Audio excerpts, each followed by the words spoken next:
네, 반갑습니다. 오늘도 이 자리에 다시 참석해 주신 많은 분들께 감사 인사를 드립니다. 네, 제가 사실 설교가 짧기로 좀 장점을 가지고 있습니다. 그래서 짧은 설교로 인기가 있었던 그런 설교자인데 어제 설교를 보니까 5분이 오버됐더라고요. 그래서 오늘은 시간을 잘 지키도록 하겠습니다. 어제 창조 과학에 대해서 말씀을 드렸고 신은 있는지 그 신이 하나님이신지를 알아보는 시간들을 가졌습니다. 그리고 마지막에 우리의 인생과 죽음에 관해서 돌아보는 시간들도 가졌습니다. 그 결과 하나님은 참 신이시고 또 성경은 사실이고 이 만물은 사람이 그곳에 거하도록 지어졌었고 또 사람을 만드신 이유는 사랑의 대상으로 만드신 것을 우리가 봤습니다. 그리고 그 사람은 영적인 존재로 하나님의 형상으로 만들어졌습니다. 자, 복습을 한 겁니다. 오늘은 성경 안에 여러 가지 사건들이 있습니다. 사건들 중에 죄가 가득했던 사건들이 있어요. 노아의 때 사건, 롯의 때의 사건, 인자의 때의 사건이라고 하는 누가복음 17장에 나오는 그 사건 한 구절을 가지고 오늘 이 설교를 완성해 볼까 합니다. 성경 안에 있었던 그 사건들, 죄가 많았던 그 시대의 사건들이 어떠한 연결점이 있는지 그리고 과거에 있었던 그 사건들과 장차 올 인자의 때에 있을 일들이 어떻게 연결되는지 돌아보는 시간, 찾아보는 시간 찾아보도록 하겠습니다. 자, 먼저 이사야서 41장 21절로 23절 말씀을 옆에 나오죠. 함께 읽어보겠습니다. 시작. 나 여호와가 말하노니 너희 우상들은 소송을 일으키라. 야곱의 왕이 말하노니 너희는 확실한 증거를 보이라. 장차 당할 일을 우리에게 진술하라. 또 이전 일에 어떠한 것도 고하라. 우리가 연구하여 그 결국을 알리라. 혹 장래사를 보이며 후래사를 진술하라. 너희의 신됨을 우리가 알리라. 또 복을 내리든지 화를 내리라. 우리가 함께 보고 놀라리라. 네, 하나님은 여러 가지 능력이 있습니다. 사랑의 하나님으로 불리우지만 공의의 하나님, 인내의 하나님, 여러 가지 하나님으로 불리우십니다. 그런데 하나님이 전지전능하심은 시공간을 초월하시는 하나님이세요. 그래서 미래의 일들도 미리 예언하시고 그 일들을 다 이루십니다. 이 시공간을 초월하시는 하나님만이 과거와 미래의 일들을 다 알고 예언하고 성취하세요. 그런데 우리가 믿고 있고 의지하고 있는 그리고 헛된 그 우상들은 목상에 불과하고 돌, 석상에 불과합니다. 그런데 그 우상들에게 얘기하는 거예요. 너희들 그렇게 신의 능력이 있어? 너희들 나랑 한번 재판해보자. 누가 더 참신인지 한번 겨뤄보자. 시시비비를 가려보자 라고 하나님께서 우상들에게 선포하는 겁니다. 이것은 우상들은 없기 때문에 많은 사람들이 섬기는 우상, 많은 사람들에게 선포하고 있는 것이죠. 정당한 재판에서 승소하는 방법이 뭐가 있죠? 네, 그렇죠. 뭐 돈을 쓰는 방법도 있을 것이고 백을 이용하는 방법도 있을 것이지만 그러한 정당하지 못한 재판이겠죠. 근데 정당한 재판이라면 재판에서 이기는 방법은 맞습니다. 진실, 바로 이 확실한 증거를 보여주는 거예요. 제가 예전에 자전거로 출퇴근할 때 퇴근길에 자전거를 타고 오는데 내 자전거 차선에 다른 자전거가 들어오면서 자전거를 박아버렸어요. 근데 몸은 다치지 않아서 둘이 연락처만 교환하고 집에 돌아갔는데 자전거 샥, 쇼바라고 하죠. 샥이 터져서 오일이 새고 있더라고요. 자전거 부분에서 가장 비싼 부분인데 그 부분이 터져가지고 전화를 했죠.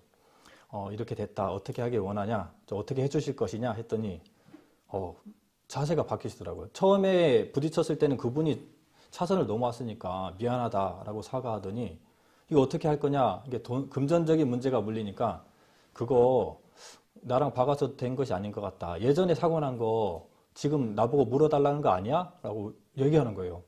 너무 억울해서 저는 크리스찬입니다. 거짓말하지 않아요. 믿어주세요. 진짜 이것은 그쪽에서 박은 겁니다. 만나서 얘기를 했으면 좋겠습니다. 라고 했더니 이제 만났어요.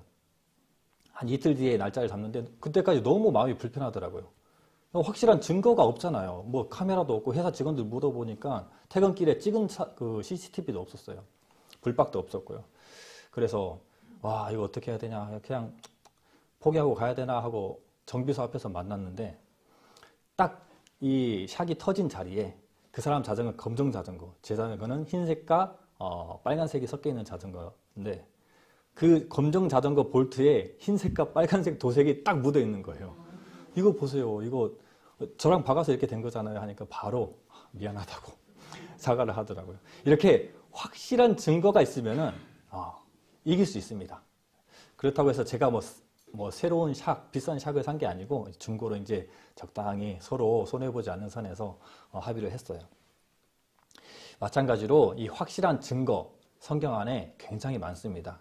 하나님의 책, 이 성경에는 예언과 성취가 다 들어있습니다. 그리고 앞으로 나타날 예언까지도 그 일들이 가능할 것이라는 것이 다 들어있습니다. 내일, 모레 이런 부분들, 역사적인 것들과 정세적인 부분들까지 다 말씀을 드릴게요. 오늘은 누가복음 17장에 대해서 한번 돌아보겠습니다. 자, 누가복음 17장을 한번 찾아보겠습니다. 17장 26절, 27절입니다. 누가복음 17장 26, 27절입니다. 예. 이 뒤로 쭉 보면 노아의 때, 롯의 때, 인자의 때라는 구절이 있죠. 오늘 이 전체적인 말씀들을 보는 겁니다. 자, 노아의 때에 관한 말씀 26절, 27절 말씀 함께 읽겠습니다. 노아의 때에 된 것과 같이 인자의 때에도 그러하리라. 노아가 방주에 들어가던 날까지 사람들이 먹고 마시고 장가들고 시집가더니 홍수가 나서 저희를 다 멸하였으며. 네. 세상에 알려진 노아 홍수 이야기 다들 만화로나 TV로나 뭐 다큐멘터리거나 영화로 봐서 알고 있을 거예요. 간략하게 모르시는 분들을 위해서 간략하게 이야기를 말씀드릴게요. 하나님께서 이 에덴 동산 이후에 많은 사람들이 이제 세상에 불어나게 됩니다. 그런데 사람들이 하나님에게 관심이 없고 자꾸 죄만 짓고 살아가요. 그 죄가 가득 차다 보니까 하나님께서도 이제 안 되겠다. 이 세상을 멸하고 다시 시작해야 되겠다라는 계획을 하십니다.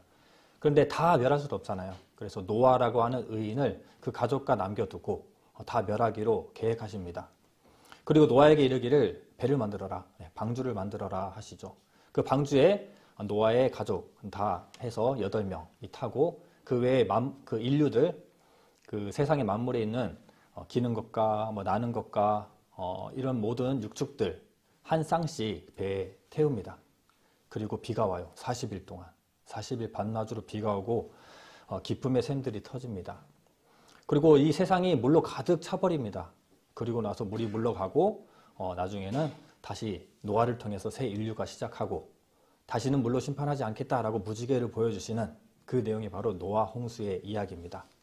마치 소설과 같은 말도 안 되는 이야기 같지만 진짜로 있었던 일이에요. 자, 창세기를 찾아볼게요. 창세기의 내용이 있으니까 창세기 6장 5절로 6절을 찾아보겠습니다.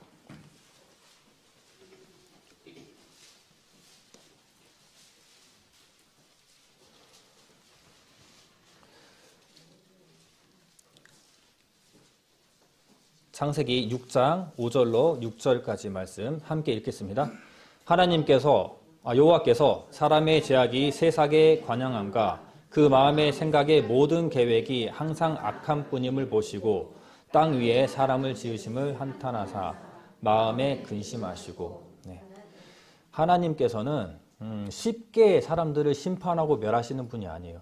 창세기의 내용이 짧다 보니까 이렇게 사람들을 쉽게 멸한다고? 하나님 성질 되게 급하시네 라고 생각할지 모르겠지만 몇백 년 동안, 아주 오랫동안 그들이 죄가 관영할 때까지 참 겁니다. 관영이라고 하는 것은 죄가 가득 찼다라는 거예요.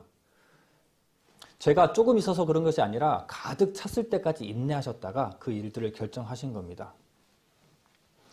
우리가 하나님은 사랑의 하나님으로 알고 있잖아요. 근데 하나님은 사랑의 하나님이자 동시에 공의의 하나님이십니다. 잘못한 것들에 대해서는 절대적으로 심판하십니다.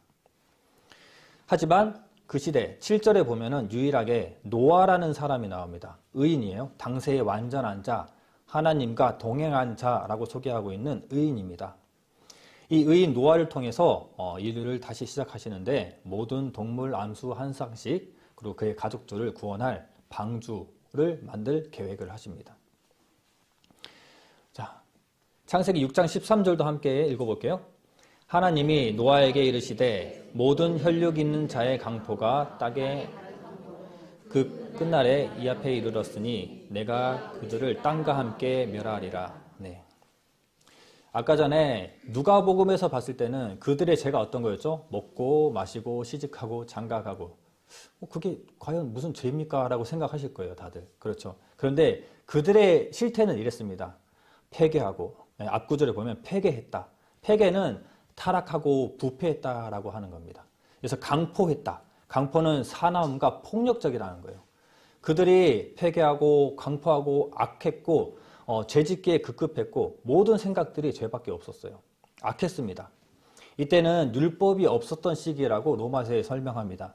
죄를 죄로 여기지 않았기 때문에 그들에게는 무질서였고 혹은 강한 자의 질서 아래 살아갔던 상태였어요. 그러다 보니 죄가 죄로 여겨지지 않기 때문에 마음 가운데 있던 악한 것들이 그대로 드러나는 시기였습니다. 때문에 그들의 죄의 모습들은 굉장히 악해 보였죠. 죄의 대가는 피 흘림입니다. 피 흘림은 사망이에요. 죄의 대가는 사망입니다. 그렇기 때문에 그들은 죄의 그 관영으로 다 죽임을 당할 수밖에 없는 심판에 있는 겁니다. 세상에 죄가 가득하기 때문에 쓸어버리는데 무엇과 함께 쓸어버린다고 되겠죠? 네, 땅과 함께. 네, 참 특이합니다. 땅과 함께 멸할 것이다 라고 되어 있습니다. 성경에는 에덴 동산 때도 인간의 죄로 땅이 함께 저주를 받아요. 그래서 가시와 엉겅퀴를 내게 되거든요. 노아 방주 때까지 땅과 함께 멸합니다. 근데 그 이유는 그렇지 않아요. 그렇게 말씀하십니다. 왜 이렇게 해놓으셨냐? 땅에게 물어보라는 거예요. 노아 홍수 사건은 땅이 정말 큰 격변을 일으킨 그런 사건이거든요.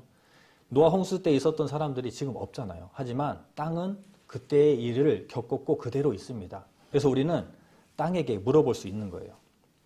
에덴 동산 때도 사람이 죄를 지었을 때 땅이 그 대가를 받는 내용 한번 찾아보고 가겠습니다. 창세기 3장 17절, 18절입니다.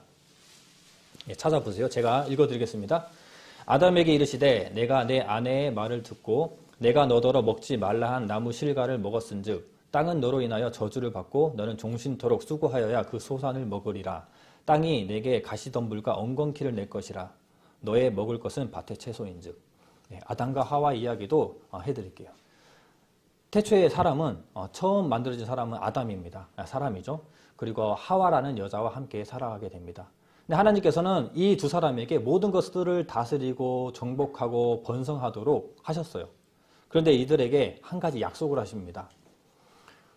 동산 중앙에 생명나무와 선알게 알게 하는 나무의 실과, 선악과라고 할게요. 선악과를 만드셨어요. 그리고 이 선악과를 먹지 말아라 라고 이것만 지켜라. 이것만 지키면 너희들 에덴 동산에서 영원히 편안하게 평화를 누리면서 살 수 있어 라고 약속하십니다. 이것이 바로 첫 번째 약속입니다. 하나님께서는 굳이 약속을 주실 필요가 없는데 왜 약속을 주셨냐면 하나님은 사람을 절대적으로 사랑하시잖아요. 근데 사람은 하나님을 절대적으로 사랑하지 않습니다. 우리가 하나님을 사랑하는 것은 순종과 불순종이라는 선택 아래에서 결정하는 거예요. 그래서 하나님이 너희가 나를 사랑하면은 이 약속을 지키거라 라고 해서 선악과를 주시는 겁니다. 그래서 이 사람들이 하나님을 존경하고 경외하고 두려워하고 정말 사랑하면은 선악과를 먹으면 안 되겠죠. 하지만 뱀이 유혹합니다. 이거 먹으면, 이 선악과 먹으면 눈이 밝아져서 하나님처럼 돼 라고 유혹하는 그 유혹에 하와가 넘어갔고 아담이 넘어갑니다. 그들은 죄를 지어버려요. 죄를 지으면 죄의 대가는 사망이잖아요. 그래서 그들은 그 땅에서 쫓겨나게 되고 유한한 삶을 살게 됩니다. 이때 어떤 일이 있게 되냐면 사람만 저주를 받은 게 아닙니다. 사람이 어떤 저주를 받냐면은 쫓겨나는 저주도 받지만 부끄러움을 보게 되고 또 종신토록 일하고 수고하여야지 먹고 살 수 있는 이 수고로움과 여자는 해산을 해야 되는 해산의 고통이라고 하는 엄청난 이 고통들을 가지고 살게 됩니다. 그런데 사람만 이 고통을 겪고 저주를 받은 게 아닙니다. 이 뒤에 보면 이 구절에 있죠. 땅은 너로 인하여 저주를 받고 땅이 함께 저주를 받은 거예요. 내게 가시덤불과 엉겅퀴를 낸 겁니다. 땅이 사람이 살기에 좋지 않은 환경들을 제공하기 시작합니다. 즉 사람의 죄로 인해서 땅도 저주를 받게 되는 겁니다. 노아의 때에도 마찬가지로 인류의 죄로 인해서 그 인류만 심판하는 것이 아니라 땅과 함께 멸한다라고 되어 있어요. 그 과정을 한번 지켜보는 겁니다. 자, 창세기 6장으로 다시 돌아와서 15절, 17절 길기 때문에 제가 읽어드리겠습니다. 그 방주의 제도는 이러하니 장이 300규빗, 광이 50규빗, 고가 30규빗이며 거기 창을 내되 위에서부터 한 규빗 내고 그 문은 옆으로 내고 상중하 3층으로 할지니라. 내가 홍수를 땅에 일으켜 무릇 생명의 기식 있는 육체를 천하에 멸절하리니 땅에 있는 자가 다 죽으리라. 네, 다시 노아 홍수 사건으로 돌아와서 노아에게 배를 만들어라. 네, 배가 아니고 방주라고 합니다. 방주를 만들으라고 지시합니다. 자, 이 방주의 크기, 방주에 대한 증거를 말씀드리기 전에 방주는 무엇인지를 좀 말씀드려야 될 것 같아요. 배와 방주는 다릅니다. 영어로도 다르게 쓰여져 있고 히브리어로도 다르게 쓰여져 있어요. 배는 우리가 타고 가기 위한 조건이잖아요. 앞뒤가 뾰족하면서 조향이 가능합니다. 그렇죠. 방주는 그렇지 않아요.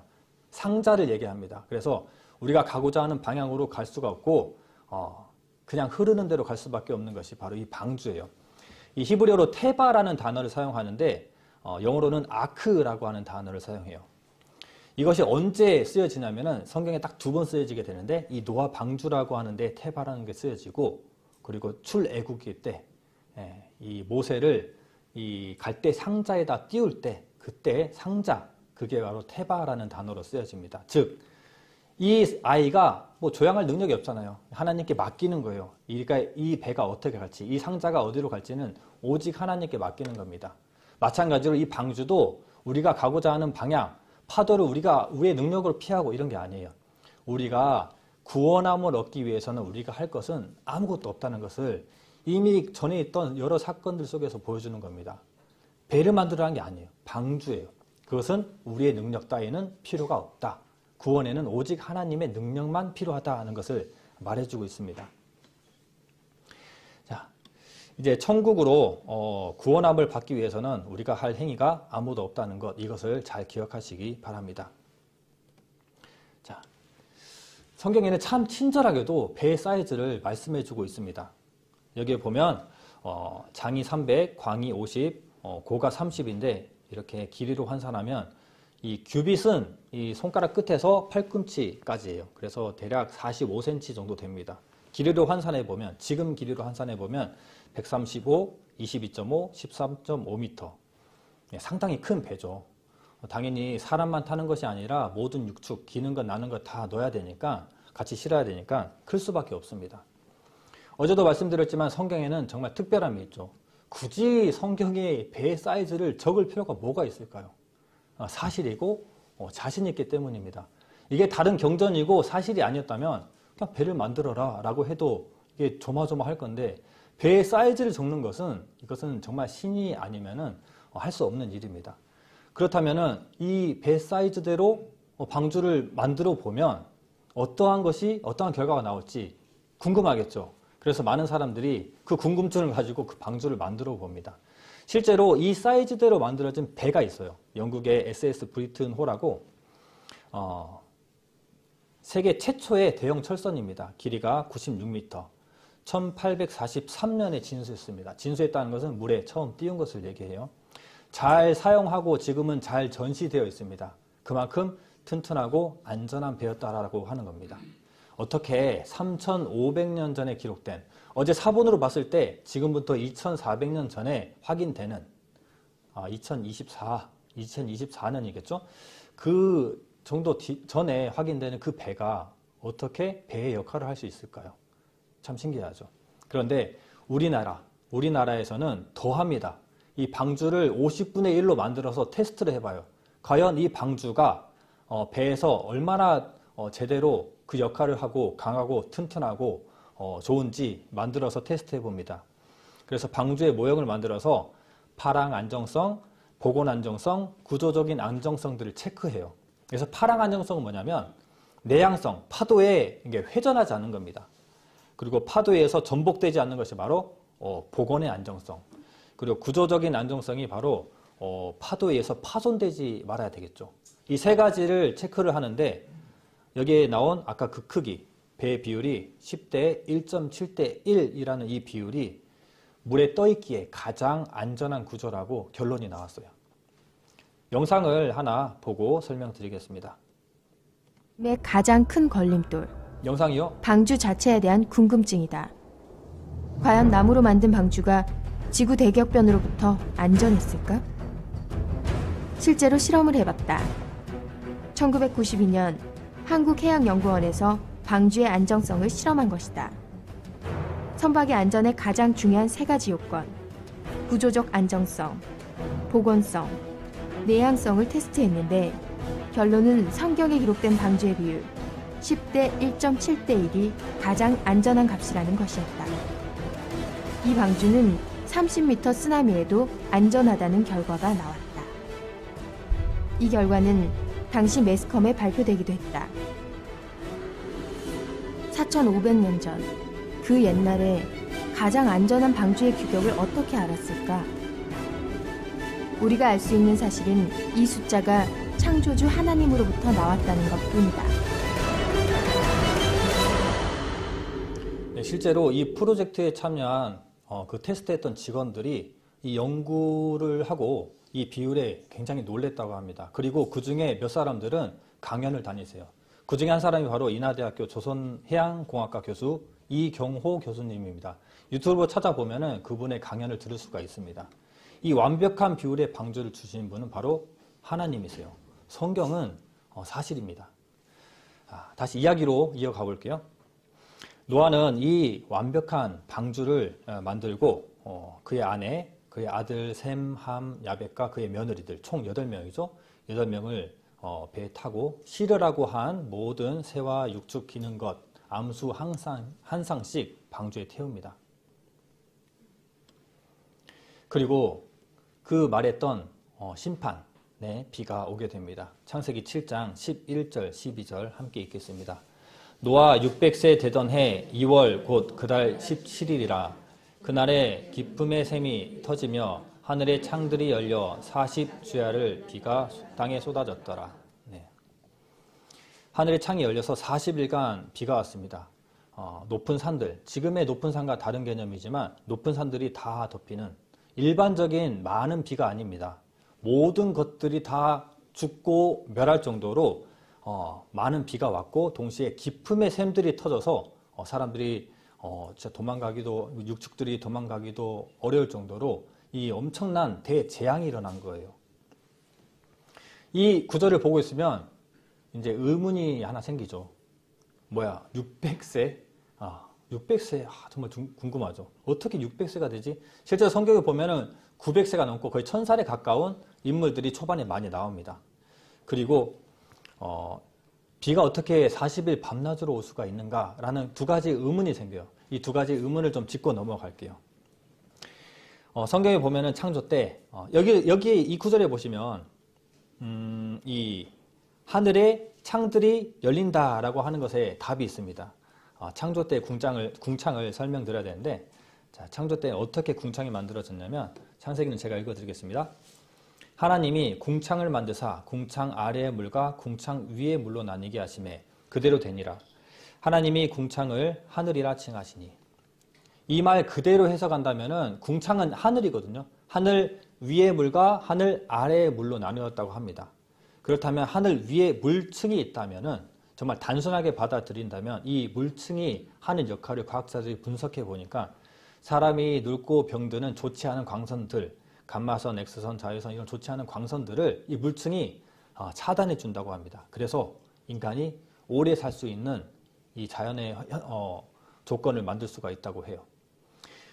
동시에 그 물층이 있다면은 이렇게 많은 비가 높은 산이 덮일 만한 많은 비가 올 수 있는 조건이 되기도 합니다.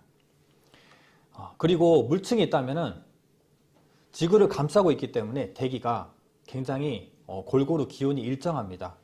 그래서 북반구, 남반구에서 따뜻하겠죠. 그래서 이 지역에서 매머드 화석이나 공룡의 화석들이 나오는 거예요. 이런 것들이 실제로 이 초원에서 살던 것들이잖아요. 그런 것들이 북반구와 남반구에서 나온다는 것은 처음에는 모든 지역에 골고루 기온이 같았다라는 것을 증명해 주기도 합니다. 그리고 이것을 잘 또 증명해 주는 것이 바로 전 세계에 있는 여러 설화들이 있는데 그 중에 이 인디언 토판이에요. 미국 미시시피강 유역에서 발견된 인디언 토판인데요. 이러한 창조의 구조를 잘 증명해 줍니다. 자, 토판이 좀 지저분하니까 제가 좀 편집을 해드릴게요. 그림만 딱 모아놨습니다. 이 토판에 보면 첫 번째 사진을 보면 사람들이 있고 해가 있고 여러 가지 뭐 동물도 있죠. 그리고 그 밑에 보면 사람들이 만세를 부르고 있지만 보니까 물에 빠져서 살려달라고 하는 모습같이 보이죠. 그리고 그 밑에 보니까 방주가 있습니다. 학교가 아니고 방주예요. 우리가 생각했던 것처럼 네모 상자처럼 생겼죠. 그리고 칸이 쳐져 있어요. 위에 40일 낮, 40일 밤을 표현하는 칸이 쳐져 있습니다. 그리고 그 뒤에 진짜 실제로 이제 만세를 부르죠. 그들이 노아 홍수가 끝나고 그 육지에 내려와서 만세를 부르는 겁니다. 그래서 사람이 4명이에요. 아무래도 남자만 그린 것 같습니다. 그리고 무지개를 주십니다. 보여줍니다. 자, 우리가 여기서 노아 홍수의 이야기를 이해하자고 이것을 본 것이 아닙니다. 여기서 우리가 유심히 볼 것은 바로 태양이에요. 태양이 노아 홍수 이후에 사람들이 만세하고 있을 때는 태양이 온전한 태양의 모양입니다. 그렇죠. 우리가 초등학생들이 이 그림 그릴 때 태양 이렇게 그리잖아요. 그런데 맨 위에 태양 보십시오. 맨 윗칸의 태양은 반절밖에 안 되고 아래쪽으로 째고 있어요. 그런데 그 태양이 옆에 하나 더 있죠. 보이시나요? 네, 이쪽에 있고 이쪽에 보이시죠? 마우스가 안 나오네요, 여기. 네, 태양이 2개입니다. 자, 여기에 태양이 하나 있고요. 여기에 태양이 하나 있습니다. 그렇죠? 태양이 2개라는 것은 태양이 2개가 있는 것이 아니라 물층이 있다면 굴절이 나타납니다. 태양이 온전한 동그라미 모양이 아니라 굴절로 인해서 2-3개가 보이겠죠. 이게 바로 이 사람들이 이 토판을 들은 대로 혹은 본 대로 적었겠죠. 그렸겠죠. 그런데 알고 보니까 정말 이 지구의 위에 궁창 위에 물층이 있었다면은 이 그림들이 완벽하게 설명이 되는 겁니다. 딱딱 맞아떨어져 가는 거예요. 그리고 창세기 8장 21절부터 22절에 보면 홍수 이후에 추위와 더위가 쉬지 않는다라는 구절이 있습니다. 추위와 더위는 태초에는 없었어요. 노아 홍수 이후에 추위와 더위가 시작됩니다. 그리고 이 노아 홍수 이후에 하나님께서 약속하시기를 이제는 사람의 죄로 땅을 저주하지 않겠다라고 약속하십니다. 그리고 그 이후에 무지개를 또 보여주시죠. 이런 구절들을 의심하고 넘어질 그럴 구절들이 아닙니다. 만물을 창조하신 하나님께서는 40일 동안 비를 내리실 수 있고요. 그리고 사람을 1000년의 수명을 주실 수 있습니다. 이게 과학적으로 틀어졌다 하더라도 하나님은 충분히 그런 능력을 주실 수 있는 분이시다는 것을 우리가 알기를 바랍니다. 자, 욥기서 12장 8절에서 9절 말씀을 함께 읽어보겠습니다. 땅에게 말하라, 내게 가르치리라. 바다의 고기도 내게 설명하리라. 이것들 중에 어느 것이 여호와의 손이 행하신 줄을 알지 못하랴. 네. 이제 땅에게 물어보라는 겁니다. 그래서 우리는 땅에게 물어보려고 합니다. 사람의 죄로 땅이 함께 저주를 받았기 때문에 멸절을 당했기 때문에 땅에게 물어보는 거예요. 여기서 보면 땅에게도 물어보고 짐승에게, 고기에게, 새에게 물어보라고 하십니다. 하나님의 행하신 일들을 그것들이 알 것이다 라고 얘기하죠. 땅에는 분명 노아 홍수의 흔적이 있습니다. 그 흔적 중에 가장 크고 대표적인 흔적이 뭐냐면 바로 우리가 밟고 있는 이 땅 지층이에요. 지층. 자, 지층은 이렇게 시루떡 마냥 한 겹 한 겹 진화론자 말로는 세월 쌓이는 것이 바로 지층이라고 얘기합니다. 하지만 창조론자, 창조과학자들은 아니다. 세월 쌓일 수가 없다. 세월 쌓이려면 조건이 맞지 않다. 이것은 하나의 사건으로 만들어진 것이다 라고 얘기합니다. 지구 표면층의 75%가 반듯한 지층입니다. 이렇게 시루떡 마냥 반듯하게 쌓여있는 지층들이에요. 이 퇴적암으로 되어 있는데 이 퇴적물에 의해서 만들어진 겁니다. 이게 저탁류라고 얘기하는데 저탁류가 뭐냐면 흙과 물이 많이 섞여 있는 엄청나게 거대한 흙탕물이에요. 이 흙탕물로 인해서 이 지층이 한순간에 만들어진다라고 지질학자들이 얘기합니다. 그래서 이 고밀도의 퇴적물의 흐름으로만이 이 반듯한 지층이 만들어질 수 있다. 세월 쌓이는 것은 불가하다. 왜냐하면 이 풍화와 침식이 일어나거든요. 풍화는 뭐냐면 대기와 물 접촉으로 토양이 분해되고 흩어지는 거예요. 침식은 이 표면이 깎이고 흘러내리는 겁니다. 반듯한 지층이 쌓여도 바람이 불고 침식되기 때문에 물이 흐르고 하기 때문에 훼손돼요. 그리고 쌓이면은 또 모양이 달라집니다. 그렇기 때문에 반듯한 지층이라고 하는 것은 생길 수가 없어요. 또 그 안에 화석이 생길 수가 없습니다. 제가 중학교 2학년 때 담임 선생님이 지구과학 선생님이었는데 이제 실험실에서 실험을 하다가 뜬금없이 고백을 하시더라고요. 자신도 과학 선생님이고 과학을 전공했지만 참 풀리지 않는 것이 하나 있다고 해요. 무엇이냐면 이 땅은 뭔가 뒤집혀야 됐을 일이 있다라고 합니다. 분명 이 땅은 한번 뒤집혀야지 이 땅의 지층들이 설명된다는 거예요. 하지만 그것이 뭔지 모르겠다. 하지만 그것을 진화론자들은 운석 충돌설이라고 얘기합니다.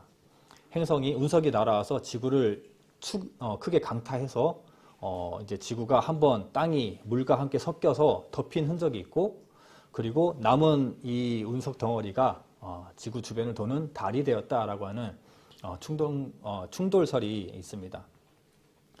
이것을 믿는 게 나은가요? 성경의 스토리를 믿는 게 나은가요? 성경에는 아주 상세하게 잘 설명해 주고 있습니다. 땅이 뒤집힐 일이 있어야지 설명이 된다라는 말이 저는 이미 그때 복음의 말씀을 들었기 때문에 알았거든요. 아, 저거구나. 노아 홍수 사건 때문에 나타난 일을 아직 알지 못하시는구나 라는 것을 알았습니다. 자, 영상 하나 보겠습니다. 대홍수를 주장하는 과학적 근거는 뭘까? 홍수의 확실한 증거는 바로 이 반듯한 줄무늬, 지층이다. 무지개떡처럼 반듯하다. 오랜 세월 흙이 쌓이고 쌓여 이런 지층이 됐다고 우리는 배웠다. 오랜 세월이라면 그럴 수도 있지 하고 무심히 넘긴 내용이다. 시간의 힘을 마치 전능한 신처럼 여기면서.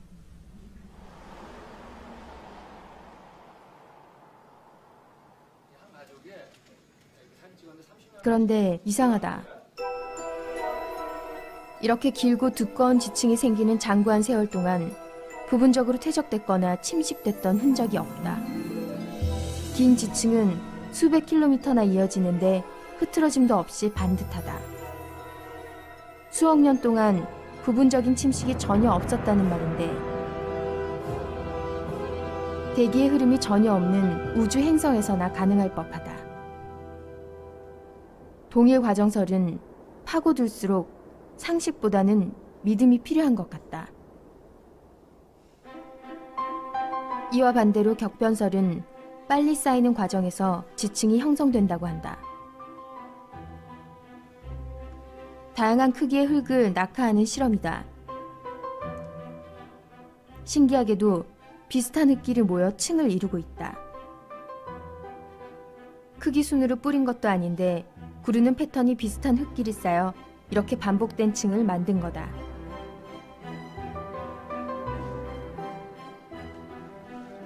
또 다른 실험을 했다. 수중에서 수평으로 흙을 이동시켰을 경우에도 이런 지층이 형성된다는 것.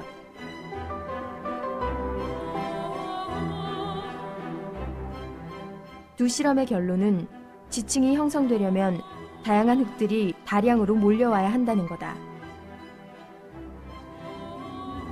물과 함께 한꺼번에 이동하는 고밀도 퇴적물의 흐름을 저탁류라고 하는데, 오늘날 많은 지질학자들은 지층이 저탁류의 과정으로 형성된 것임을 인정한다.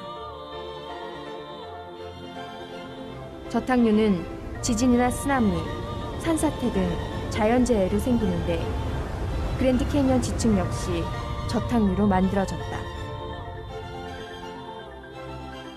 이를 입증하는 사례가 1980년 세인트 헬렌스 산에서 발생했다. 당시 화산 폭발로 대규모 산사태가 발생했고 고밀도 지능의 저탕류가 시속 100km의 빠른 속도로 흘러내려갔다. 이때 산 밑에는 7.5m의 뚜렷한 지층이 형성됐는데 5시간이 채 걸리지 않았다. 동일 과정설로 분석했으면 수백만 년 이상 걸렸을 일이다. 진화론자들이 말하는 것처럼 오랜 세월 쌓여서 만들어진 지층이 아니라 이 반듯한 지층은 한 사건으로 발생된 겁니다. 그래서 이 그랜드 캐니언은 깊이가 1.8km나 됩니다. 상당히 커요. 길이가 400km가 넘어요. 그 엄청난 이 지층을 만들고 호수가 터져서 이 호수가 지나가는 바람에, 물이 크게 지나가는 바람에 협곡이 생겨서 지층을 뚜렷하게 우리가 볼 수 있었던 겁니다. 그런데 전 세계적인 홍수잖아요. 그랜드 캐니언에만 이러한 지층이 있는 것이 아닙니다. 우리가 살고 있는 이 땅 아래에도 반듯한 지층으로 되어 있겠죠. 그래서 제가 파봤습니다. 파본 것을 제가 찍어왔습니다. 해남 공사장에 보면은 항상 땅을 파요. 파다 보면 이렇게 반듯한 지층이 나옵니다. 자, 해남뿐만 아니에요. 이것은 사진으로 구한 건데 이제 가까운 지역에 있었던 것들은 제가 찍었는데 여기는 바로 하동입니다. 하동에 공사장에 보니까 이렇게 반듯한 지층이 있어요. 여기는 태인동이에요. 밥 먹다가 보니까 공사를 하고 있는데 반듯한 지층이 보이는 거예요. 여기는 황방 가는 길. 지금 황금지구죠. 중마동에서 황금지구 가는 길을 보면 이렇게 이 지층들이 나와 있는 게 있습니다. 여기도 마찬가지로 반듯한 지층들이 되어 있죠. 우리가 밟고 있는 이 땅 자체가 증거예요. 이미 이 땅이 그 일들을 겪었습니다. 그래서 이 반듯한 지층이라고 하는 것은 하나의 사건을 얘기하는 것입니다. 자, 이 사진에 보이는 것이 바로 그랜드 캐니언입니다. 여기서 관심 있게 봐야 할 부분은 뭐냐면 이제 지층은 다 말씀드렸고 이제 우리가 유심히 봐야 할 부분은 무엇이냐면 바로 여기입니다. 보이시나요? 반듯한 상부면이 높이가 똑같아요. 자, 우리가 상식적으로 생각해 보면은 물 안에 흙탕물이 있어요. 휘저었어요. 가라앉죠. 그 위에가 평평해지죠. 지 혼자 막 알아서 산이 생기거나 막 협곡이 생기지 않습니다. 위에가 평평합니다. 마찬가지로 물이 가득 찼기 때문에 퇴적층들이 반듯하게 다 차올랐다는 거예요. 거기에 이제 물이 지나가면서 깎여서 이렇게 협곡이 된 것입니다. 여기뿐만 아니라 대부분의 지층들이 그래요. 이제 물이 감하면서 호수가 터지면서 이제 물길이 생기면서 여러 가지 모양들을 만드는데 협곡을 만들기도 하고 그리고 이제 뭐 요새 같은 것을 만들기도 합니다. 자, 이렇게 베네수엘라에 있는 테이블 마운틴이에요. 상부 쪽이 보면은 이렇게 반듯하잖아요. 그쵸? 반듯하잖아요. 이런 것처럼 여기까지 물이 찼고 감하면서 나머지들이 빠진 겁니다. 여기는 장가계입니다. 마찬가지로 위에가 반듯합니다. 물이 찼고 퇴적층이 찼다는 거예요. 그리고 물이 빠지면서 형성된 것이 이 아름다운 장관입니다. 이 전 세계를 덮은 홍수, 퇴적층이 쌓인 흔적인데 분명히 전 세계를 다 뒤덮었다라는 것을 분명하게 보여주고 있습니다. 그리고 이제 화석입니다. 지층에는 항상 화석이 있어요. 그렇죠? 근데 화석은 진화의 과정을 증명하는 것이 아닙니다. 한 사건을 진짜 분명하게 증명해주고 있어요. 자, 화석이 만들어지려면 죽으면 안 돼요. 물고기가 죽으면 어떻게 되나요? 네, 물에 뜨죠. 떠서 썩고 박테리아로 인해서 막 분해됩니다. 그냥 없어져요. 그런데 이 물고기 화석이 되려면은 살아있을 때 혹은 죽자마자 매몰돼야 됩니다. 매몰돼서 열과 압력을 받아야 됩니다. 그렇게 과정들을 거쳐야지 화석이 되는 것인데 그렇다면은 화석 생기는 일이 희박하겠죠. 그렇죠. 그런 일들이 뭐 얼마나 있겠어요. 희박한 일입니다. 그런데 화석이 어마어마하게 많습니다. 특히 밑바닥에 존재하는 화석들이 너무 많습니다. 이 바닷속 깊은데 바다에 사는 것들이 화석이 굉장히 많아요. 이렇게 화석이 되는 것인데 대부분의 화석들은 대개 보면 산채로 찍어낸 듯한 모습으로 발견됩니다. 자, 식사 중에 가신 물고기, 그리고 이건 이 오징어 화석입니다. 오징어가 때로 한쪽 방향으로 가고 있어요. 왜냐하면 방향이 같잖아요. 무엇인가 쫓기고 있는 모습이죠. 대부분이 때로 발견되는 것들이 많습니다. 노아 홍수는 격변의 사건이고 기품의 샘들이 터졌기 때문에 땅이고 물속이고 할 것 없이 많은 것들이 뒤덮입니다.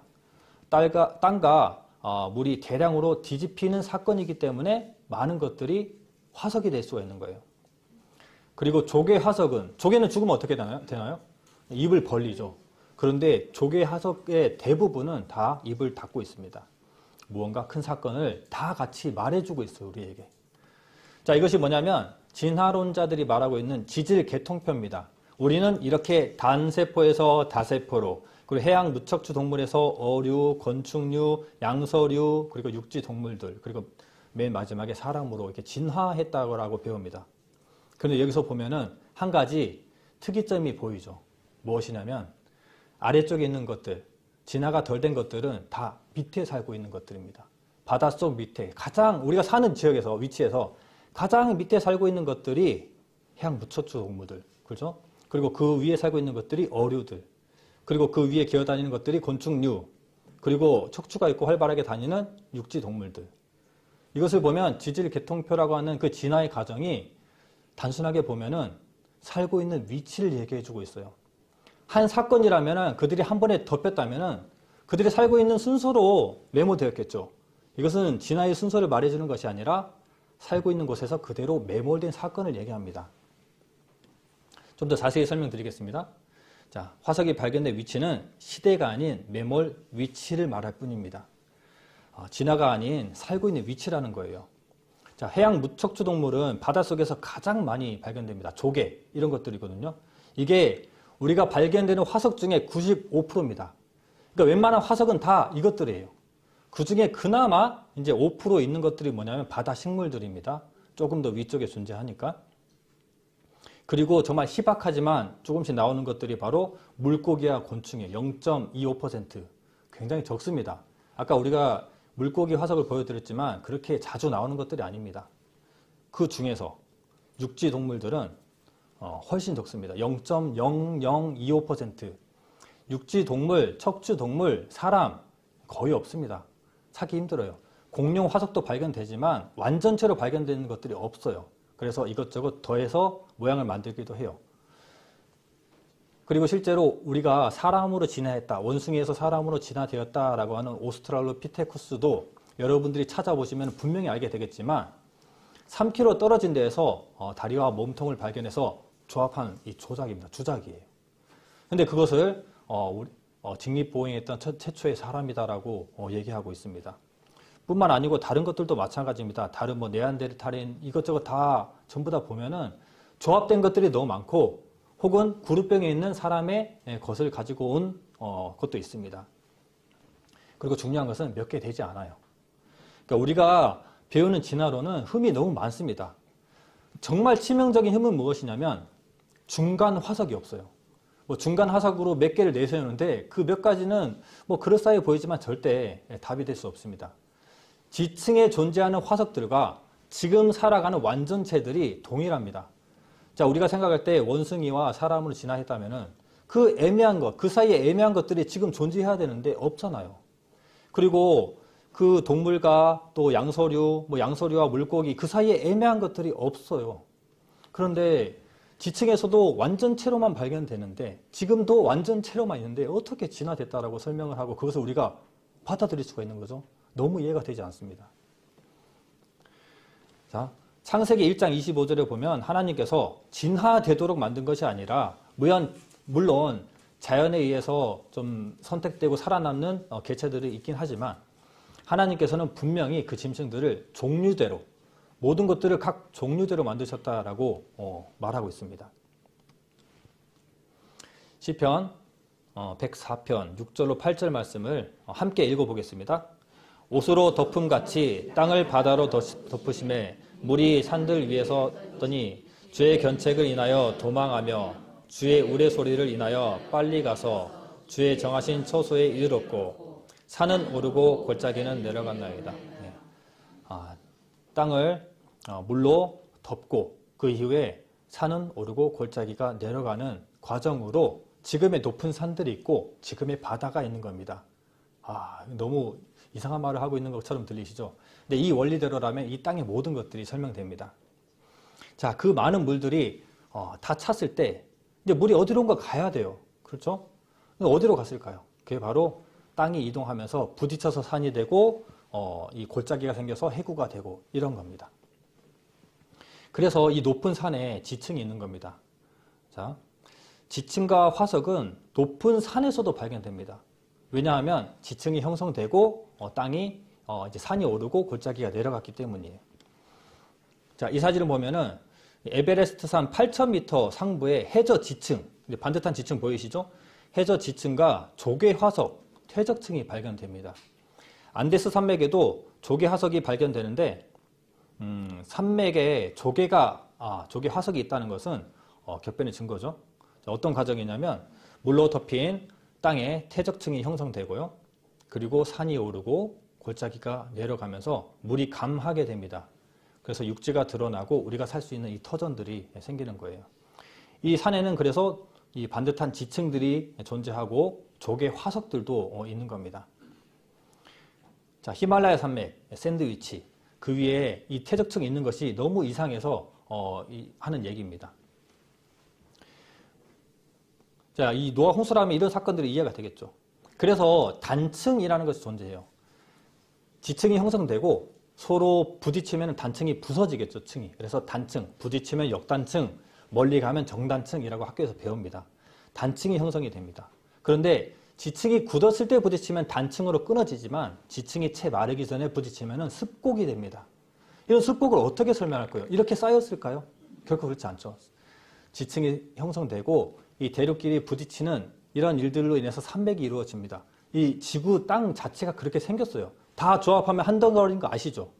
이 떨어져서 서로 부딪혀서 산맥을 이루는 거 아시잖아요. 뭐 1년에 1cm, 2cm 그렇지 않습니다. 한 사건으로 함께 일어난 사건이에요. 이렇게 엄청나게 휘어진 습곡, 휘어진 지층, 지층이 채 마르기 전에 땅과의 충돌로 인해서 생겨난 것입니다. 성경의 이 격변의 사건을 말하지 않으면 결코 설명이 불가한 땅의 흔적이에요. 자, 히말라야 산맥입니다. 판끼리 부딪혀서 이제 산맥이 솟아오는 겁니다. 산은 오르고, 그래서 산은 오르고 골짜기는 내려갑니다. 이 바다의 해구는 높이가 산보다 더 높아요. 그래서 많은 물들을 바다에 끌어서 올 수가 있는 거죠. 자, 그리고 성경에는 시편 33장 7절에 보면 저가 바닷물을 모아 무더기같이 쌓으시며 깊은 물을 곳간에 두시는 도다. 하나님께서 이 바닷물을 쌓아놨대요. 물을 쌓아놨다고 하십니다. 자, 우리는 이 구절을 보면 뭔지 아시겠죠? 바로 북극과 남극의 얼음입니다. 하나님께서 쌓아두신 거예요. 그러니까 하나님께서는 그 물을 어떻게 감하셨는지까지 다 친절하게 설명하시는데 찾아볼 사람들은 찾아봐라. 하나님의 말씀은 사실이고 하나님은 전지전능하시니 하나님을 믿고자 하는 사람들, 정말 찾아보고 싶은 사람들은 한번 찾아보라는 거예요. 성경에 다 그대로 적혀 있습니다. 그리고 부정할 수가 없어요. 자, 시간을 아껴서 빨리 달려와서 이것 보여드리려고 좀 빨리 왔는데 이것까지 설명드리면 될 것 같아요. 자, 다지층 나무 화석입니다. 나무가 지층 사이에 박히려면은 불가하죠. 왜냐하면 나무가 썩어버릴 거 아니에요. 사람들이 말한 대로라면 세월 흐른다면 위에 나무는 썩을 거예요. 하지만 지층 사이에 나무가 꼽혀 있습니다. 근데 이것은 정말 설명할 수가 없어요. 이 학자들이. 어떻게 해서 이게 만들어질까? 아까 영상에서 보신 것처럼 세인트 헬레스 산에 화산 폭발이 있었을 때 수많은 저탕류가 흘러나왔다 했죠. 그래서 이 앞에 있는 호수에 이 나무들이 다 둥둥 떠다니게 됩니다. 스피릿 호수에 수많은 나무가 물에 뜨게 되는데 나무가 물에 뜨면 어떻게 되냐면 껍질이 물을 먼저 먹고 껍질은 가라앉습니다. 그리고 나무만 둥둥 이렇게 떠 있어요. 근데 나무도 결국 물을 먹는데 뿌리 부분이 물을 많이 먹습니다. 그래서 뿌리 부분이 바닥으로 박히게 됩니다.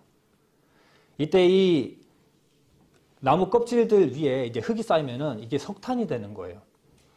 그런데 이때 나무가 뿌리에 물을 먹고 그대로 직립으로 땅에 박히게 됩니다. 그리고 이제 퇴적층이 생기면은 아까 말했던 다지층 나무 화석이 생길 수가 있는 거예요.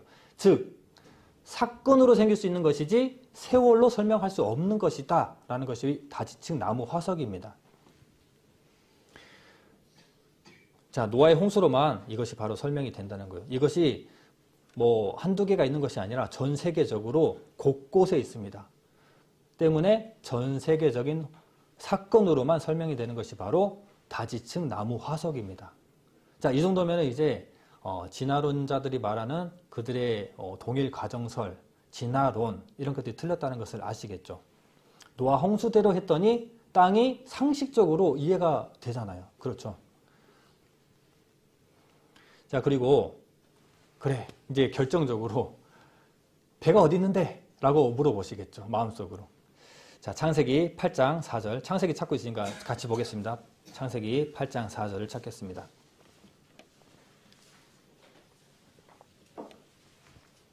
다 함께 읽겠습니다. 7월 곧 그달 17일에 방주가 아라랏산에 머물렀으며. 그래, 방주 보여주면 끝나잖아요. 하지만 하나님께서 이런 것들을 좀 숨겨 놓으시고 보관해 놓으십니다. 그래서 우리로 하여금 정말 찾고자 하는 사람들은 찾게끔 하고, 저거 뻥이네 하는 사람들은 아무리 믿고 싶어도 의심이 가면은, 의심만 하면은 아무리 이게 많은 자료들을 보여드려도 믿을 수가 없어요. 자, 아라랏산은 실제로 지금 실존하는 산입니다. 그리고 그곳 주민들이 노아 방주가 있었음을 확신하고 살아가요. 실제로 그 후손들이 우리는 노아의 후손들이다 라고 자칭 얘기하고 다닙니다. 그래서 한때 수많은 보도 자료가 쏟아졌어요. 1990년도 때 우리가 이제 복음이 활발하게 전해질 때 그때 많은 자료들이 쏟아져 나왔었습니다. 자, 바로 이곳입니다. 지중해 옆에 이스라엘 보이시죠? 그리고 이라크, 이라크 위쪽에 보면은 자, 여기에 아라랏산이라고 있습니다. 그렇죠, 아라랏산. 실제로 이곳이 있어요. 최초의 문명은 어디죠? 네, 메소포타미아 문명입니다. 아라랏산, 이곳에 배가 정착했다면 이들의 후손들로 하여금 최초의 문명이 시작됐겠죠. 아담과 하와가 아니라. 그렇죠? 이 밑에 보면은 티그리스강, 유프라테스강이 흘러갑니다. 문명의 시작점에 그 배가 위치하고 있어요. 실제로 방주가 있다고 보는 사람들이 많습니다. 하지만 만년설로 보호되어 있고 높은 지대, 가파른 위치에 있다고 얘기합니다. 너무 높기 때문에 진입도 힘들어요. 하지만 이런 것들을 뚫고 가는 사람들도 있죠. 그래서 아라랏산 산정, 산 꼭대기 얼음 속에 있다. 노아 방주는 실제로 있었다. 여러 보도 자료들이 있었습니다. 노아의 방주 터키 아라랏산에서 찾았다. 19세기부터 지금까지 숱한 목격담, 지금도 방주를 찾는 노력이 계속되고 있다. 이것은 1955년 9월 6일 프랑스 사업가 페르난도 나바라 씨, 그의 아들과 함께 동행해서 가서 옛날 필름으로 찍었던 동영상, 우리 예전에 처음 이 복음 말씀 들을 때 그 영상들 많이 봤었거든요.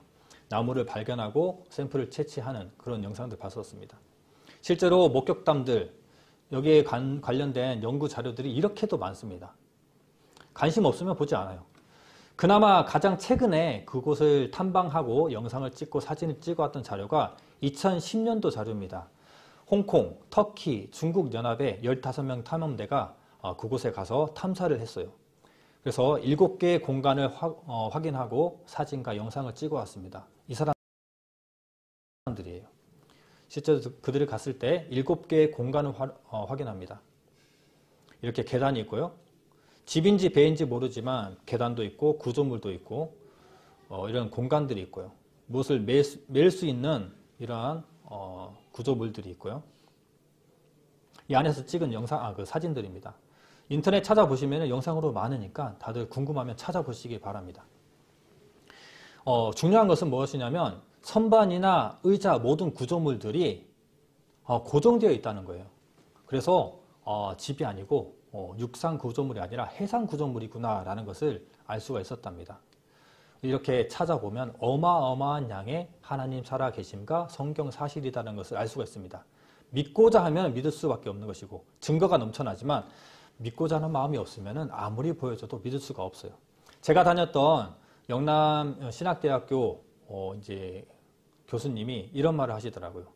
성경은, 하나님은 이해해서 믿는 것이 아니라 믿어야 이해된다고 합니다. 공감하시죠? 정말 믿으면 모든 것들이 다 열립니다. 자, 열심히 달려왔습니다. 조금 기지개도 켜시고 좀 쉬었다가 롯의 때, 인자의 때를 설명드릴게요. 시간 잘 가시죠? 저만 빨리 가나요?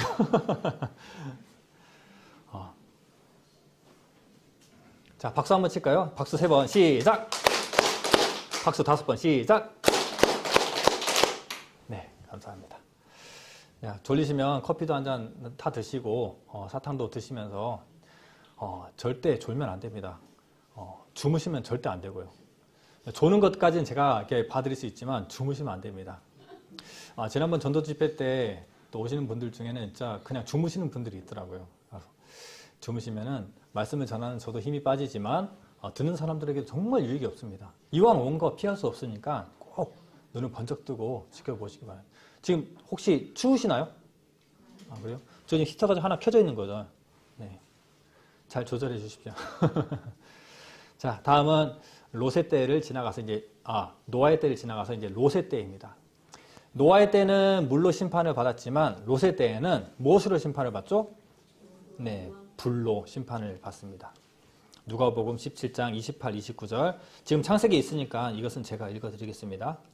또 롯의 때와 같으리니 사람들이 먹고 마시고 사고 팔고 심고 집을 짓더니 롯이 소돔에서 나가던 날에 하늘로서 불과 유황이 비오듯 하여 저희를 멸하였느니라. 네, 노아의 때에 물로 심판을 하셨다면 롯의 때는 불로 심판을 하십니다. 자, 창세기 18장을 찾아보겠습니다. 창세기 18장 20절.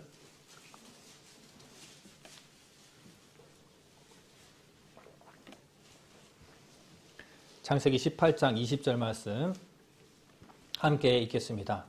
여호와께서 또 가라사대 소돔과 고모라에 대한 부르짖음이 크고 그 죄악이 심히 중하니 19장 24절로 25절도 함께 읽겠습니다. 여호와께서 하늘 곧 여호와에게로서 유황과 불을 비같이 소돔과 고모라에 내리사 그 성들과 온들과 성에 거하는 모든 백성과 땅에 난 것을 다 엎어 멸하셨더라. 네. 소돔과 고모라 이야기를 간략하게 해드릴게요. 하나님께서는 아브라함을 선택하십니다. 아브라함을 선택하셔서 민족을 이루시겠다고 약속하세요. 근데 아브라함이 그가 살고 있는 본토를 떠나서 이제 하나님께서 지시하신 가나안 땅으로 가게 되는데 아브라함 혼자 오는 것이 아니라 아브라함의 조카 롯과 함께 동행합니다. 근데 이들이 지나오면서 그들의 식구들이 점점 많아지고 강성해집니다. 그러다 보니까 너무 산 터전이 너무 좁아요. 그래서 우리 갈라서자. 아브라함이 롯에게 네가 우하면 내가 좌하고 네가 좌하면 내가 우할게. 네가 먼저 골라라고 했더니 이 롯이 선택했던 땅이 바로 소돔과 고모라입니다.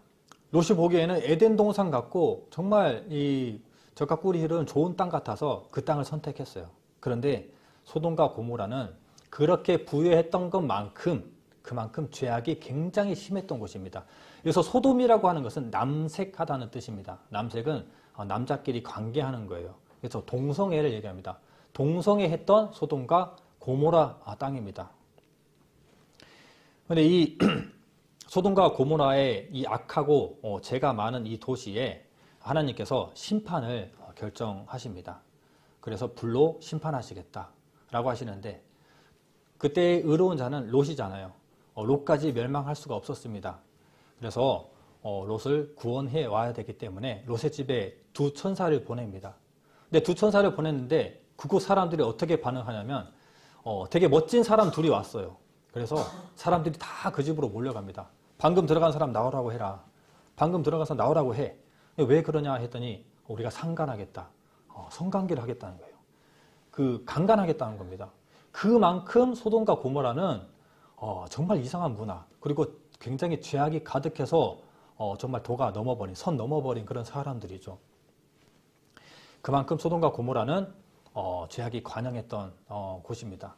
그래서 그곳은 하나님께서 롯과 그의 가족들을 구하시고 그 소돔과 고모라 성을 불과 유황으로 멸하십니다.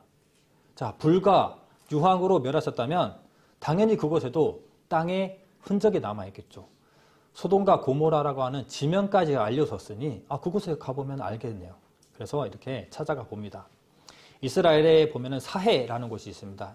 이곳 주변에 소돔과 고모라라고 하는 땅이 있어요. 약간 추정되는 땅이지만 실제로 이 땅들이 있습니다. 그런데 이 땅에 보면 신명기 29장 23절 말씀에 보면 제가 읽어드리겠습니다. 그 온 땅이 유황이 되며 소금이 되며 불에 타서 심지도 못하며 결실함도 없으며 거기 아무 풀도 나지 아니함이 옛적에 여호와께서 진노와 분한으로 해멸하신 소돔과 고모라와 아드마와 스보임과 같음을 보고 말할 것이요. 유황이 되고 소금이 되고 결실도 없고 아무 풀도 없는 것이 소돔과 고모라 같다라고 얘기하시는 게 소돔과 고모라가 그렇게 됐다는 거예요. 소돔과 고모라가 유황과 소금 그리고 결실도 없고 아무런 풀도 나는 황무지라는 겁니다. 실제로 그곳에 주변에 가면 색이 좀 다른 땅이 있습니다. 뭔가 하얗고 뭔가 타버린 듯한 뭔가 일반적인 땅과 구별되는 땅이 있어요. 멀리서 보면 확연히 색이 다릅니다. 근데 가까이 가보면 이상한 모양들이 있어요. 그 모양들이 그냥 일반 지층들에서 흘러내리는 그런 모양이 아니라 성벽의 모양을 하고 있죠. 이것은 신전의 모양을 하고 있죠. 이것은 뭔가 다른 재질로 만들었는지 값진 재료로 만들어졌는지 뭔가 다른 색깔로 타 있습니다. 그래서 스핑크스라고 다들 생각을 하고 있습니다.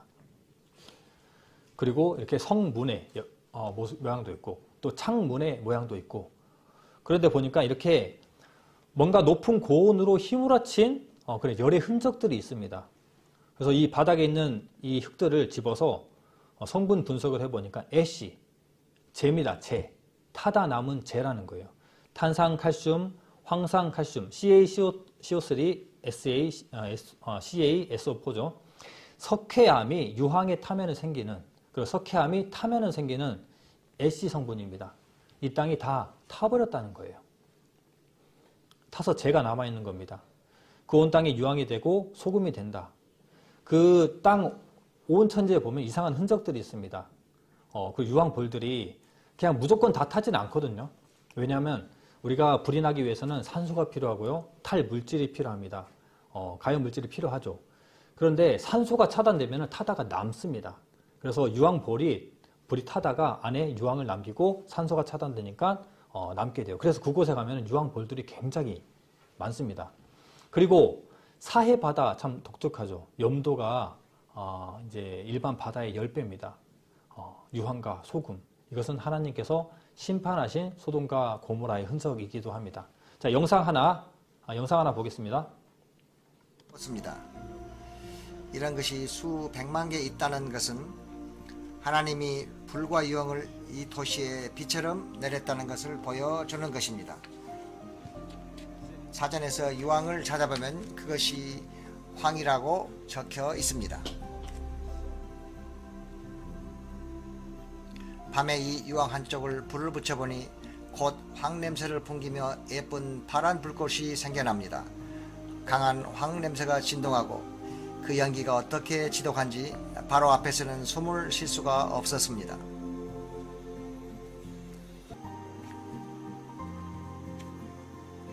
몇 개의 샘플들이 물에 씻겨 내려가 추가 채취도 했습니다.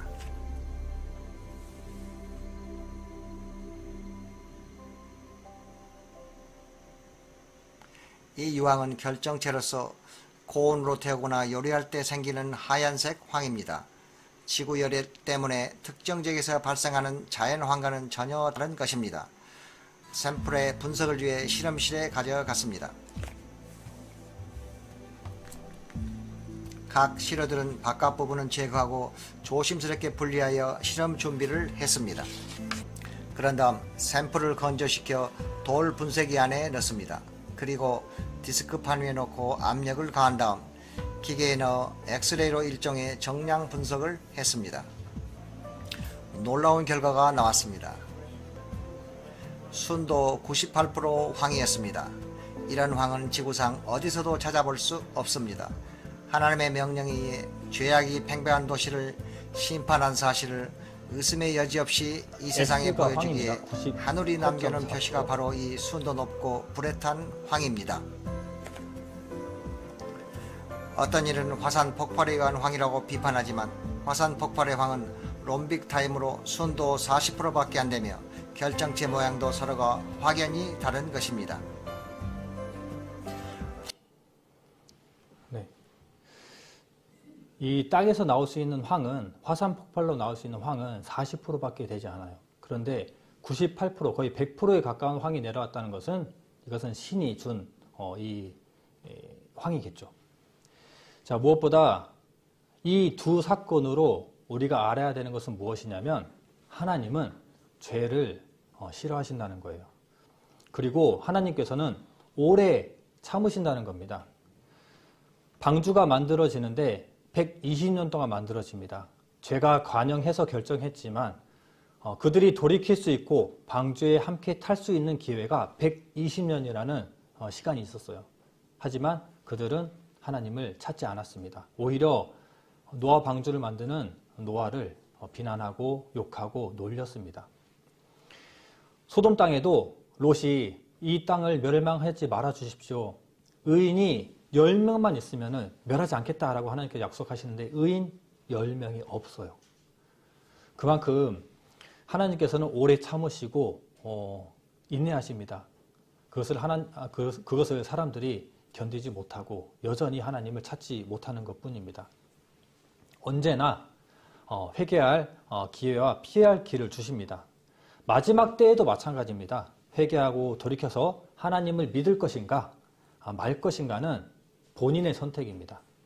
자, 마지막 인자의 때 말씀을 드리겠습니다.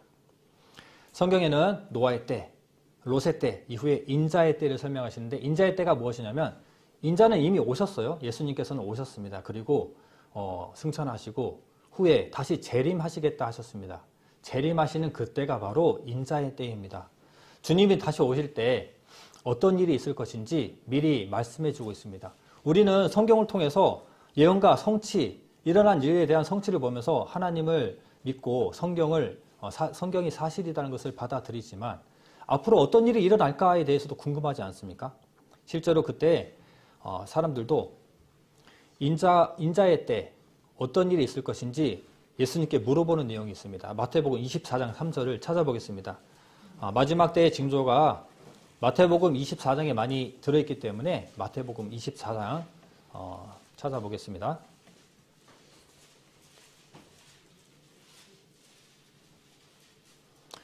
(24장) 3절입니다.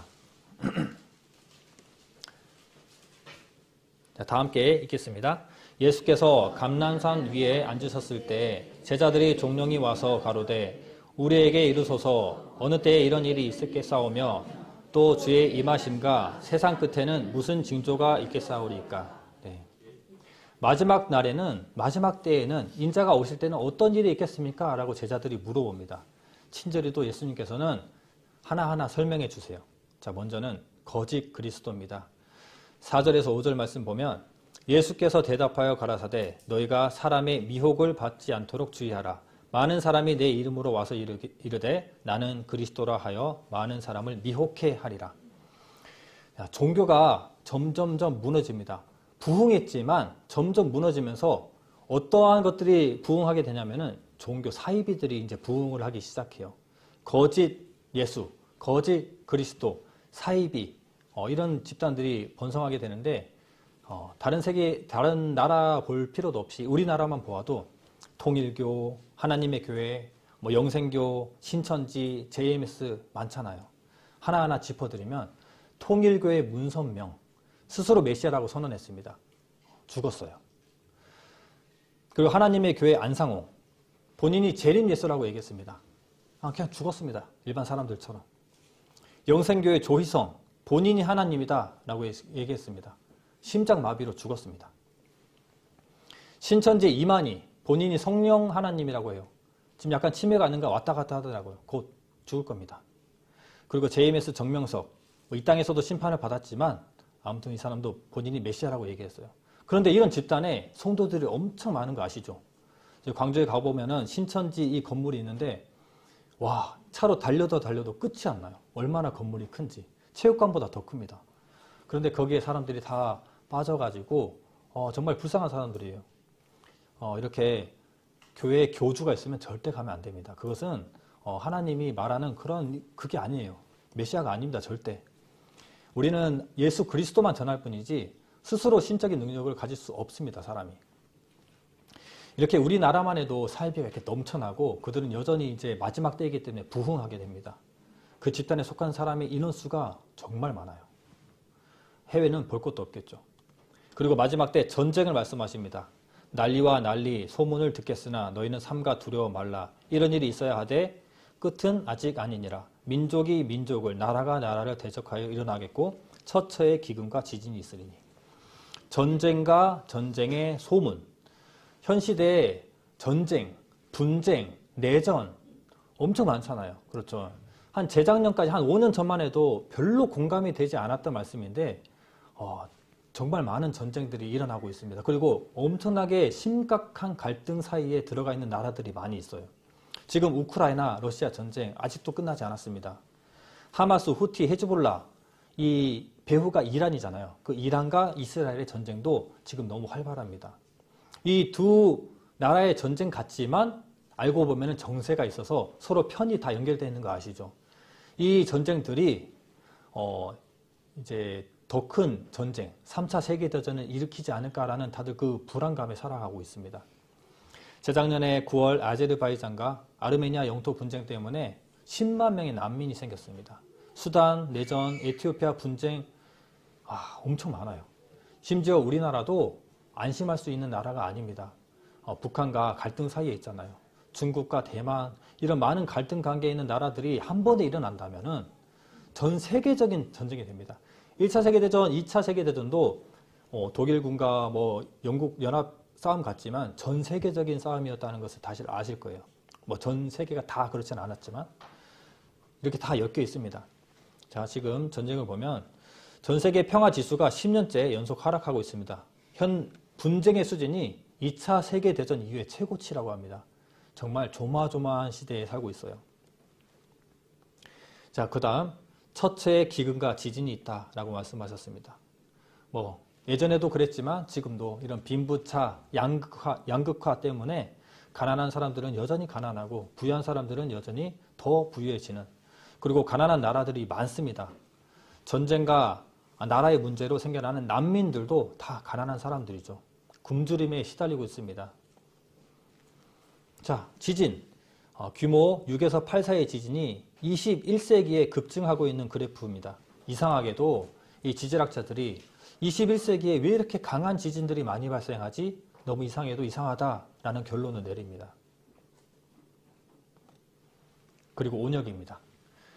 자, 누가복음 21장 11절 제가 읽어드릴게요. 처처에 큰 지진과 기근과 온역이 있겠고 또 무서운 예가 하늘로서 큰 징조가 있으리라. 온역은 질병입니다. 자, 예전에도 우리가 공감되지 않았지만 지금은 정말 공감이 많이 되는 거예요. 우리가 코로나19를 겪었잖아요. 한 나라나 부분적 위치에서 나타나는 그러한 전염병이 아니라 전 세계가 놀라고 긴장했던, 그리고 그 코로나19 때문에 많은 것들이 변했습니다. 그래서 사람들은 코로나19 전과 후로 나눈다고 말할 정도로 이 온역 굉장히 심각했습니다. 그런데 이 온역이라고 하는 것과 이 전염병, 질병은 사스, 메르스, 코로나19, 독감, 폐렴 많이 있거든요. 여전히 남아서 우리를 괴롭히고 있잖아요. 전 세계로 퍼지는 이 온역들이 누구 때문에, 무엇 때문에 나타나느냐? 바로 새 종류 그리고 박쥐에서 많이 나타납니다. 특히 박쥐요. 박쥐는 특이한 면역 체계를 가지고 있어요. 그래서 수많은 바이러스와 공존하는 짐승입니다. 근데 성경에는 이미 레위기서에 보면 이것 해라, 이것 하지 말아라 얘기하고 있어요. 그런데 이것 해라, 이것 하지 말아라 라고 얘기하면서 이것 먹어라, 이것 먹지 말아라 얘기합니다. 부정한 짐승들을 구별하세요. 그런데 다 먹어도 되지만 또 그 중에 가증하다라고 얘기하는 동물들이 있습니다. 정말 먹지 말아야 할 것들인데 그 종류들이 대부분 새 종류들입니다. 자, 한번 읽어볼까요? 제가 13절에서 19절 긴 내용을 중간에 이 새 종류의 이름들이 너무 많이 나서 이렇게 좀 간추려 왔습니다. 읽어드리겠습니다. 새 중에 너희가 가증히 여길 것은 이것이라. 이것들이 가증한 즉 먹지 말지니 곧 독수리와 솔개와 어음과 또 무엇과 학과 황새 종류와 대승과 박쥐니라 라고 말하고 있습니다. 박쥐를 가장 마지막에 말하고 있는 것을 보면은 뭔가 주인공 같은 느낌이 들지 않습니까? 하나님은 이미 성경에 박쥐를 먹지 말라고 얘기하고 있습니다. 박쥐의 바이러스 공존의 상태를 창조자이시기 때문에 알고 있었던 거예요. 그래서 너희들 먹지 마. 이거 먹으면 너희들 병들어 라고 알고 있었던 겁니다. 하지만 하나님께서는 그 이유를 적어주고 있지 않습니다. 우리는 단순히 그것을 순종하고 불순종하고가 우리의 선택이 있었던 거예요. 순종했다면 병들지 않았겠지만 불순종한 사람들은 병이 들고 아팠겠죠. 자, 그때 예전만 해도 이렇게 부분적으로 병이 걸렸지만 지금은 교통의 발달, 비행기가 왔다 갔다 하고 빨리 이동하는 이 시대에는 전 세계적인 전염병이 이렇게 일어나게 됩니다. 마지막 때에 있을 이 질병들의 확산을 성경이 이미 미리 예언하고 있는 겁니다. 그렇죠? 우리는 굉장히 성경대로 흘러가는 세상에 살고 있는 겁니다. 그런데 이렇게 안 좋은 일만 있을까요? 좋은 일도 있습니다. 복음이 전 세계에 전파된답니다. 근데 이게 좋은 것 같으면서도 굉장히 또 안 좋은 것이기도 합니다. 지금 우리는 이방인의 때라고 하는 시기거든요. 이방인의 때가 뭐냐면 이스라엘 기준에서 이방인은 전 세계 모든 사람들이 다 이방인이에요. 그 이방인의 때가 무엇이냐면 이스라엘에 믿었던 하나님을 이제는 그 복음을 전 세계 사람들이 먼저 알게 되고 나중에는 이스라엘 사람들이 그 예수님의 복음을 알게 되는 겁니다. 그래서 이 이방인의 때 복음이 전파되는 땅끝이라고 하면은 지금 우리가 살고 있는 이 시대에 우리들이 받아들이는 복음을 얘기하는 거예요. 그런데 이방인의 때가 끝나고 그 복음이 이스라엘로 들어가기 시작하면은 그때는 정말 마지막 때입니다. 근데 실제로 복음 전파가 다 되었어요. 다 되고 점점점 그 복음이, 복음이라고 하는 것은 예수 그리스도를 통해서 구원받는 것이 바로 복음입니다. 예수 그리스도와의 관계를 알고 예수 그리스도를 믿는 것이 복음이에요. 근데 그 복음이 이제 점점 이스라엘 땅으로 들어가고 있습니다. 자, 영상 한 가지 보고 설명드리겠습니다. 자, 전 세계에 복음이 전파되는 것을 색깔로 표현을 한 겁니다. 흰색이 바로 기독교예요. 자, 빨간색 지금 로마 제국이죠. 300년도 중반이 되면 비잔틴 제국이 됩니다. 동로마입니다. 그리고 기독교는 계속 뿌리 뻗어 나갑니다. 그리고 600년 또 대가 되면 이슬람이라는 종교가 일어나죠. 마호메트가 승천하는 그런 말도 안 되는 얘기를 가지고 이렇게 이슬람 종교가 생기게 됩니다. 기독교는 뿌리 뻗어 나갔다가도 다시 수그라들었다가 또다시 복음이 들어가는 반복을 하고 있습니다.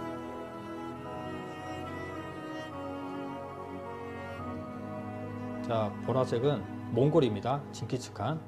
그 제국은 길지 않았습니다. 우리나라에는 1800년도 이후가 되면은 아시아와 우리나라까지 복음이 들어오게 됩니다. 자, 여기 러시아 땅까지 복음이 들어가고요. 자, 우리나라 보이시죠? 일본과 복음이 들어갑니다. 1800년도 때. 이때 공산주의 국가들이 일어나게 됩니다. 러시아를 시작으로 북한과 중국. 네. 지금은 말씀이 하나님의 복음이 전 세계로 전파되었습니다. 지금 색깔에 보이는 것처럼 이슬람과 공산주의 국가에 기독교가 안 들어간 것 같지만 아까 전에 들어갔다가 나왔다가 반복을 했었어요. 그리고 지금 유튜브 또 인터넷의 발달로 찾아보려고 하면은 아무리 자기가 공산주의 국가라고 해도 찾아볼 수 있는 시대입니다. 북한이 유튜브를 보면 말 다 한 거죠.